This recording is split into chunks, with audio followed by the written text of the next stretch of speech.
본문은 오병이어로 5천 명을 먹이신 사건을 우리에게 소개하고 있습니다. 우리가 너무나도 잘 알고 있는 이 오병이어의 사건인데, 특별히 요한복음에서 기술하고 있는 요한의 관점을 통해서 이 오병이어를 같이 살펴보기를 원합니다. 먼저 이 사건이 일어난 때에 대하여 요한은 자세히 이야기하고 있습니다. 우리가 읽은 1절에 그 후에, 그리고 그 후에 또 어느 시점인가라고 하는 것을 6월절이 가까운 때라고 이야기합니다. 그리고 그 장소에 대해서도 분명합니다. 디베리아의 갈릴리 바다 건너편이라고 이야기합니다. 이처럼 요한복음에서 어떤 사건을 소개할 때 그 시간과 장소를 구체적으로 기록하는 것은 단순한 정보, 언제, 어디에서, 무엇이, 이런 단순한 정보를 전달하는 것이 아니라 이 모든 일들이 하나님이 정하신 시간표에 따라 이루어지고 있다는 사실을 우리에게 말씀해 주고 있습니다.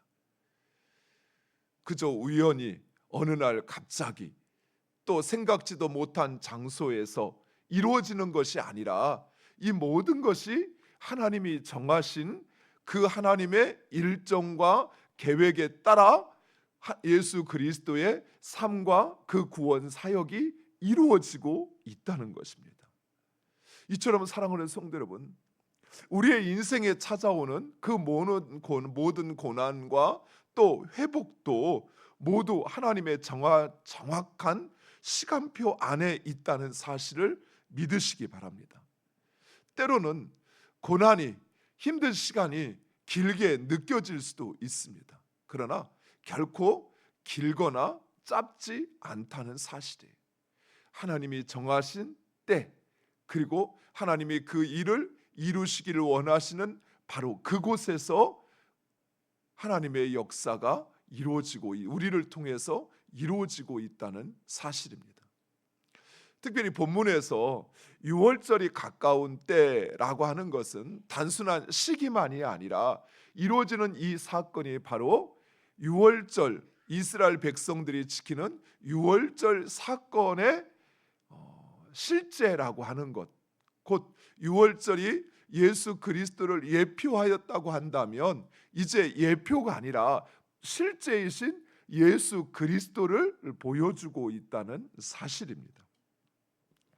요한복음에는 특별히 예수님께서 행하시는 기적, 이적을 표적이라는 말로 표현을 하고 있습니다. 오늘 본문에서도 2절과 14절에 표적이라는 말을 이용하고 있습니다.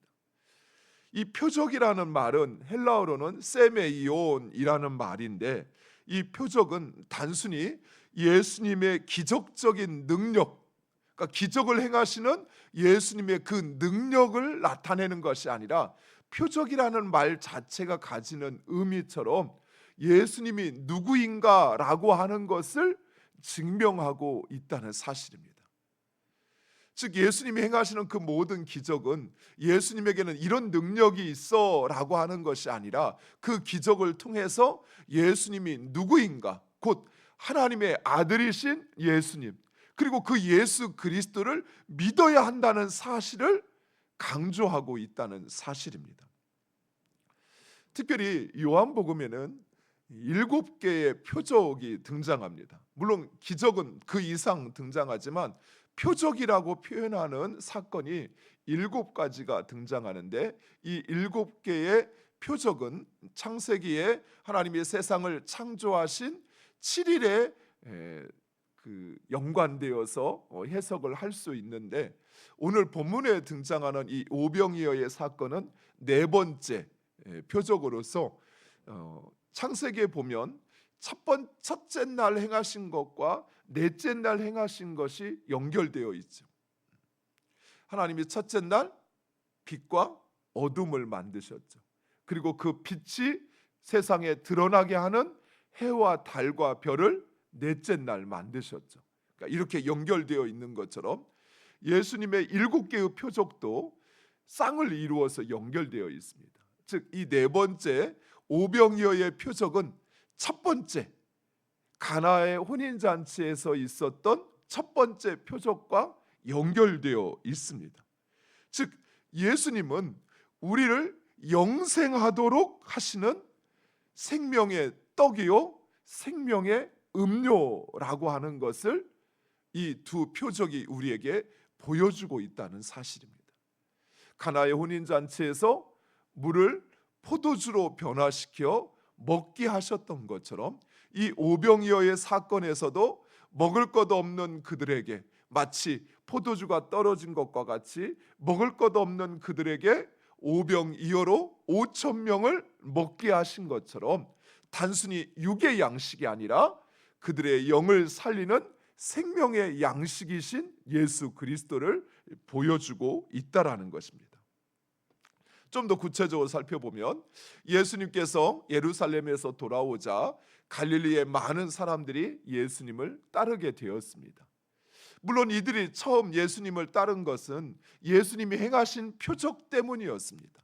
하지만 예수님의 말씀을 듣다가 그들은 그 말씀에 고무되어서 먹을 것도 잊고 집으로 돌아가는 것도 잊은 채 예수님을 통해서 전해지는 천국 복음에 귀를 기울였습니다. 이때 예수님께서 제자 중 한 사람인 빌립에게 이 사람들을 먹일 만한 떡을 우리가 어디서 구할 수 있겠느냐라고 물으십니다. 물론 예수님의 이 질문은 빌립만이 아니라 제자들 모두를 대상으로 했던 것이고 예수님이 의도적으로 오늘 본문에서처럼 빌립의 그 믿음, 이제 제자들의 믿음이 어떠한지를 알기 위한 질문이었습니다. 그러자 빌립은 단박에 그 모든 소요되는 비용을 추산하여 200데나리온으로도 부족하겠다라고 이야기합니다. 빌립의 이 말은 200데나리온만 있으면 충분하다, 할 수 있다라는 말이 아닙니다. 돈이 있어도 그 많은 양의 떡을 구할 수가 없다라는 말입니다. 즉 우리는 할 수 없다라는 말을 완곡하게 표현하고 있는 것입니다. 그리고 안드레는 그들이 가지고 있는 것을 제시하면서 보리떡 5개와 물고기 2마리 뿐이다라고 이야기합니다. 어떤 학자들은 안드레는 그래도 여지가 있었다, 어떻게 이것으로 가능하겠습니까? 라고 물은 것에는 안 된다라는 말은 아니고 어떻게 하면 가능하겠느냐, 여지를 두고 있다라고 이야기한다라고 말하지만 안드레 역시 예수님께서 그것을 통해서 무엇을 할 것인가라고 하는 것을 기대하고 이야기한 것은 아니었다는 사실입니다. 이 빌립과 안드레의 대답 속에는 제자들이 가지고 있는 생각을 보여주는 것입니다. 즉 제자들의 반응은 합리적이었습니다. 또 그들이 가진 것이 무엇인가를 보여주는 현실적이었습니다. 그러나 빌립과 안드레 그리고 제자들이 계산하지 못한 것이 있습니다. 그들의 현실이 어떠한가? 또 그들의 현실 속에서 그들이 할 수 있기 위해서는 무엇이 필요한가? 합리적이고 현실적으로 말했지만 그들이 놓치고 있는 것은 바로 그들 가운데 계신 하나님의 아들이신 예수 그리스도, 우리의 생명의 양식이신 예수 그리스도, 바로 그 예수 그리스도를 계산하지 못하고 있다는 사실입니다. 사랑하는 성도 여러분, 우리도 인생을 살면서 수많은 한계 상황, 곧 우리의 힘으로는 어쩔 수 없는, 더 이상 무엇인가 해볼 수 없는, 내가 가진 것으로는 도저히 해결할 수 없는 그런 상황에 맞닥뜨릴 때가 있습니다. 내가 가진 소유나 재산으로는, 또 내가 가진 힘이나 권세로는, 또 내가 가진 어떤 능력으로는 도저히 어찌할 수 없는 그런 상황에 놓여 있을 때 우리는 과연 그 현실과 그 상황 가운데 예수 그리스도를 계산하고 있는가? 내가 불가능하다고 판단하는 그 합리적인 판단 속에 예수님을 포함시켜서 판단한 것인지, 우리가 불가능하다라고 말하는 우리의 현실을 이야기할 때 과연 그 현실 가운데 나와 함께 하시는 예수 그리스도, 그분을 그곳에, 그 현실에 포함시키고 있는가 하는 것입니다. 우리의 시선과 우리의 마음이 합리적이라고 하는 200데나리온의 그 필요, 또는 내가 가지고 있는 오병이어의 그 현실만을 바라보고 있는 것은 아닌지.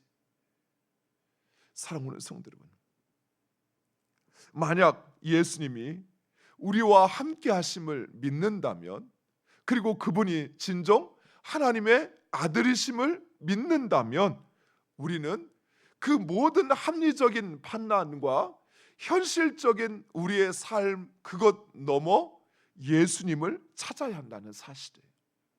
우리의 삶을 책임져 주시는 분은 내가 가지고 있는 힘이나 능력이나, 또는 내가 나를 도울 거라고 생각하는, 내 편일 거라고 생각하는 그 사람들이 아니라 바로 예수 그리스도라는 사실입니다. 내가 이만큼 돈을 가지고 있으면 그거 충분히 할 수 있어, 해결할 수 있어 라고 우리가 판단을 내릴 수 있어요. 그러나 그 상황을 주장하는 것은 내가 아니에요. 내 판단은 눈에 보여지는 것, 또는 우리가 할 수 있는 그것에 끝나버린다고 한다면, 그 상황을 주장하시는 하나님, 그 하나님의 아들이신 예수 그리스도를 찾지 않는다면 우리는 결코 그 상황을 헤쳐나갈 수 없다는 사실입니다.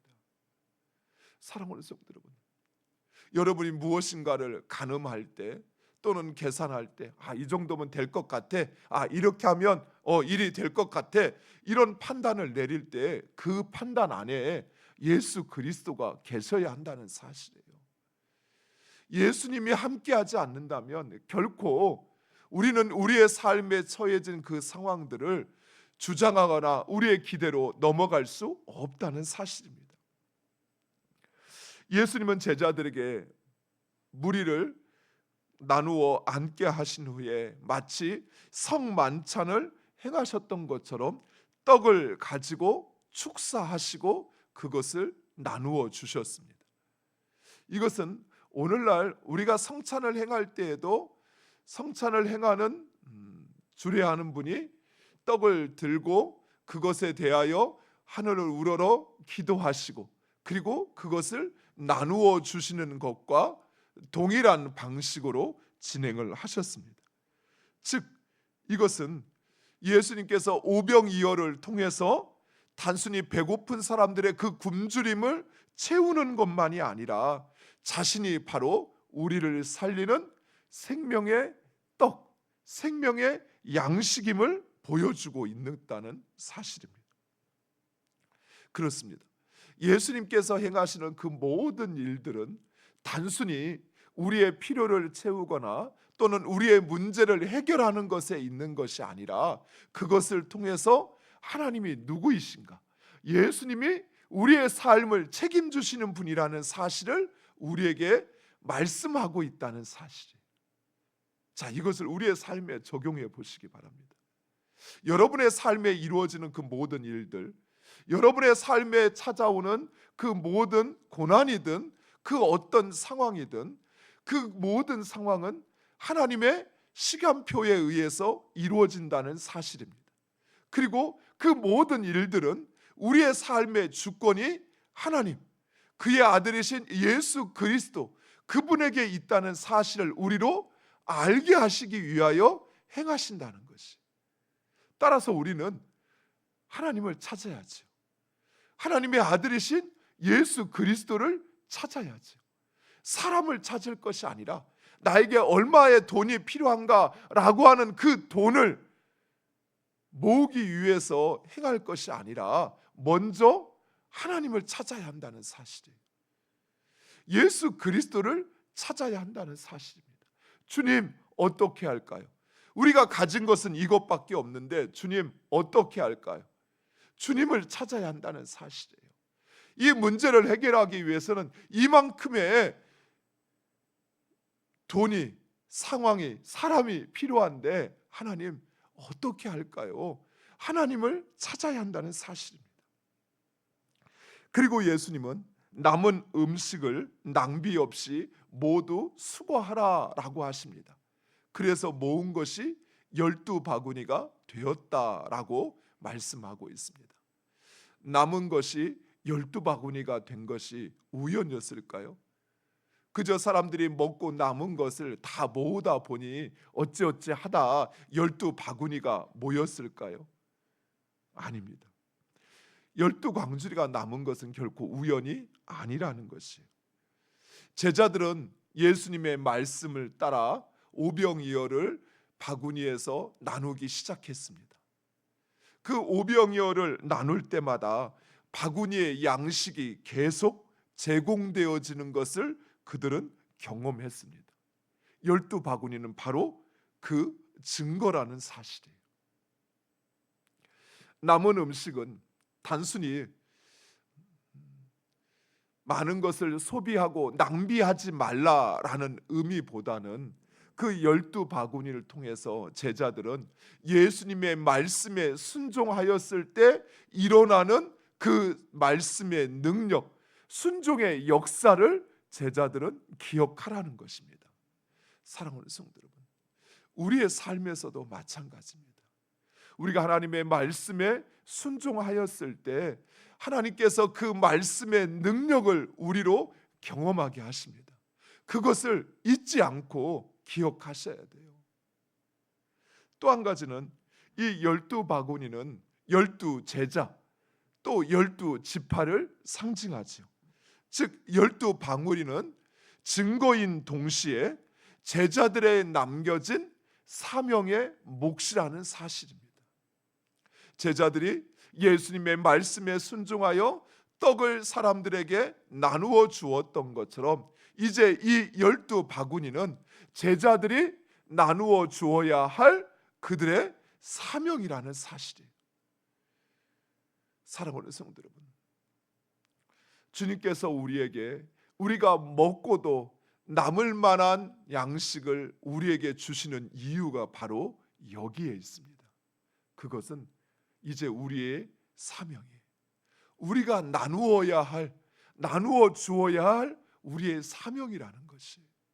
그런데 내가 그것을 움켜쥐고 이거 절대 놓지 않을 거야, 이거 내 거야, 이것이 내 미래를, 내 노후를 보장해, 내 자식들까지 책임질 거야 하고 그거 붙잡고 있으면 그것이 여러분을 지켜주는 것이 아니에요. 12바구니는 하나님의 말씀에 순종했을 때 일어나는 그 역사의 증거일 뿐이에요. 여러분에게 남아있는 그거는 여러분이 하나님의 말씀에 순종하며 살 때 하나님이 여러분에게 부어주시는 그 능력의 증거일 뿐이라는 사실이에요. 그렇다면 이제 그 남은 것을 어떻게 해야 할까요? 이제 그 남은 것은 우리의 사명입니다. 주님이 우리에게 이처럼 나누어 주셨던 것처럼 우리들도 그것을 남은 이스라엘 백성들에게 나누어 주라는 것이에요. 사랑하는 성도 여러분, 나에게 남은 그것은 여러분이 이제 주님께서 나에게 맡겨주신 사명을 위하여 사용해야 할 것이라는 사실을 기억하시기 바랍니다. 이제 60년, 70년 열심히 일하고 고생했으니까 이제 남은 시간은 이제 좀 나를 위해서 사용해야지, 나를 위해서 써야지, 제가 그렇게 생각했거든요. 그런데 그 남은 시간은 나를 위해서 쓸 것이 아니더라고요.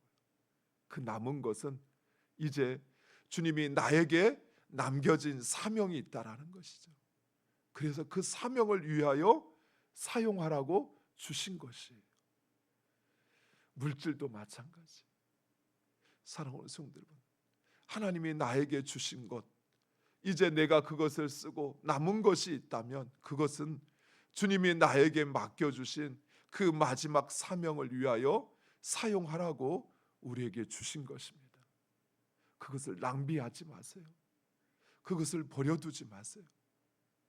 그것은 이제 여러분에게 있는 12바구니는 주님께서 우리에게 남겨주신 이스라엘과 유대와 그리고 사마리아와 땅끝까지 이르러 그 복음을 전하는데 사용되어야 할 그 증거라는 사실, 그것을 기억하시고 여러분에게 남은 12바구니를 주님을 위하여 사용하는 우리 모두가 되기를 간절히 축원드립니다.